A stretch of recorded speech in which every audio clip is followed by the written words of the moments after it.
Continuando a correção do nosso exercício, hoje nós vamos trabalhar a página 268 e 269.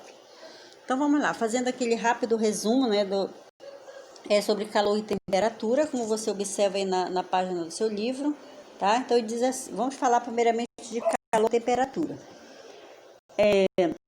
O primeiro espaço é a energia transferida de um corpo para outro por causa da diferença de temperatura. Então, a palavra que você coloca aí no primeiro espaço é a palavra calor. Próxima, aqui no lado direito, observando aí onde tem essas gotículas azuis, tá? É a medida do grau de agitação dos átomos ou moléculas de um corpo. Aí nós vamos ter a temperatura. A palavra que você colocou é temperatura. As escalas de temperatura mais utilizadas são Celsius, Fahrenheit e Kelvin. Na escala, aí você coloca a palavra Celsius. A diferença entre a temperatura de ebulição e a de solidificação da água é de 100 graus Celsius. Na escala Fahrenheit, bem aqui no meio, tá? Na escala Fahrenheit, a diferença entre a temperatura de ebulição e a de solidificação da água é de 180 graus Fahrenheit. Na escala, aí você escreve a palavra Kelvin. A diferença entre a temperatura de ebulição e a de solidificação da água é 100 Kelvin. Ok? Vamos continuar aí. Efeito do calor, tá? Acompanha aí. O aumento da temperatura de um corpo indica maior grau de agitação dos átomos e moléculas de átomo desse corpo, causando, aí você coloca a dilatação térmica, tá? Dilatação térmica. Logo, que pode ser observada pelo, aí você coloca a palavra aumento, tá? Aumento do volume do corpo.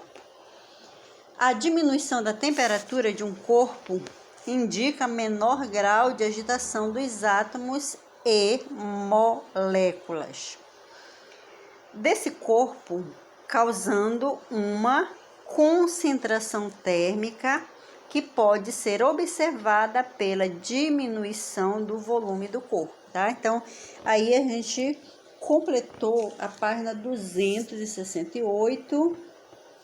Espero que vocês possam estar acompanhando essa correção do nosso exercício, tá? Vamos lá, continuando aqui nosso exercício na página 269, falando agora de calor latente e calor específico. Tá, ele diz assim, a quantidade de calor necessária para que uma substância mude de estado físico por uma unidade de massa é chamada de calor latente. Enquanto ocorrer a mudança, sua temperatura permanece, aí você coloca a palavra constante, tá? Então, de acordo com o que a gente está observando aqui, nesse gráfico ao lado, tá? Você vai observando aí de acordo com essa mudança de estado físico, tá bom? Próxima. A quantidade de calor necessária para elevar a temperatura de 1 grama de uma determinada substância em 1 grau Celsius é chamado de calor específico.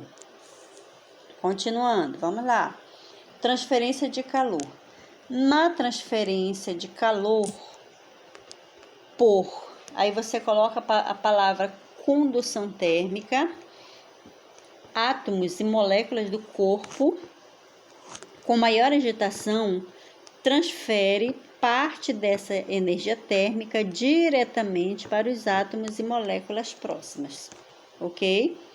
Próxima, o processo de transferência de calor aí você coloca aí a palavra convecção térmica. que ocorre em líquidos e gases envolve a formação de correntes cíclicas por causa da diferença de, aí você acrescenta a palavra temperatura, entre as camadas superiores e inferiores. Continuando, vamos lá. Continuando aí o nosso exercício, diz o seguinte: a propagação de calor por irradiação térmica ocorre por meio, aí você coloca a palavra de ondas eletromagnéticas, emitida pelos corpos. No caso, quanto maior a temperatura do corpo, mais intensa é a emissão desse tipo de onda. Continuando, vamos lá. Máquinas térmicas. Dispositivos que são capazes de realizar trabalho útil, transformando energia térmica em, aí você acrescenta a palavra mecânica, são chamados de máquinas térmicas, tá? Então aí a gente encerra o nosso exercício referente à página 268 e 269.